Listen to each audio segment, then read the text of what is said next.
So just some hints and tips from the other side. I suppose I'm positioning myself today as the consumer of some of your advocacy programs. So just wanted to really share how that works for me.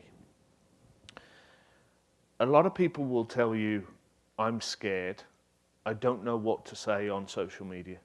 So as I've learned through coaching some of our execs, I just tell them a story. And it's the airplane story, and I'll share it with you now. So imagine you're a VP, you're on a transatlantic flight, and you're flying from New York to London. You're sitting there in business class, you open up your laptop, and next to you, the person also opens up their laptop. You kind of squint over and you see that their email, you see the corporate logo on their desktop, and they work for your biggest competitor. So Oracle would be IBM's biggest competitor. So that's what I tell our execs. So the guy next to you works for Oracle. You strike up a conversation. He's actually the VP of the business unit that you're the VP of within IBM. So you guys you directly compete against each other. You're now sitting next to your mortal enemy for 8 hours on a transatlantic flight. What do you talk about? You're not going to go, you're my mortal enemy, I'm not going to talk to you, because you're really interested in what your mortal enemy wants to talk, what he's doing. But you're also a VP of the company. You've maybe been there 15, 20 years, you've spoken at corporate events, you've spoken to the press. You know what to say to that guy.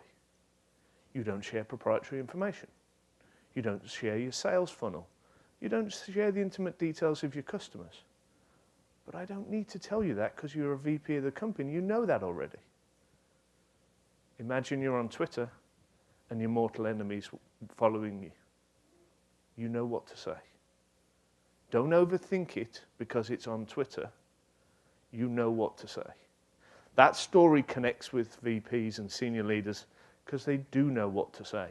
They've been approached by the press after conferences. They've spoken at industry forums. They've spoken on panels. You know, all of those types of things. So they know what to say.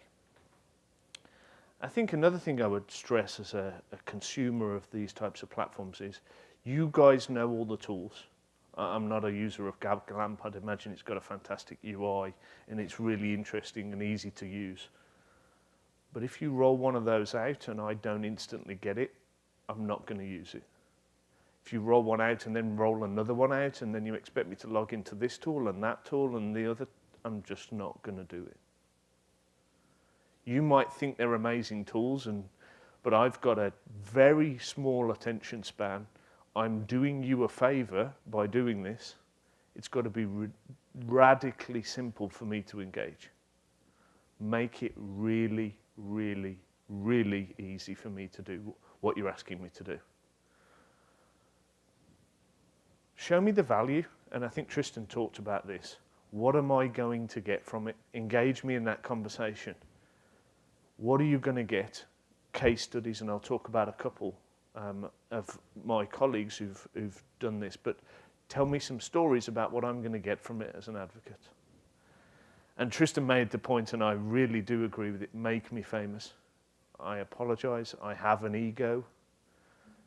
I do like to be popular. I like my picture up on things. I like lots of followers. I would imagine most of the employees in your organization are like that. Find a way to make me famous. If you can get me a lot of followers, you can get me on video clips, you can put me on YouTube. You know, when I come back and tell my 13-year-old daughter, Daddy's on YouTube again, that's kind of cool. She doesn't think I'm quite so geeky. She doesn't think I'm quite so sad. So make me famous, make me engage with my kids, I suppose.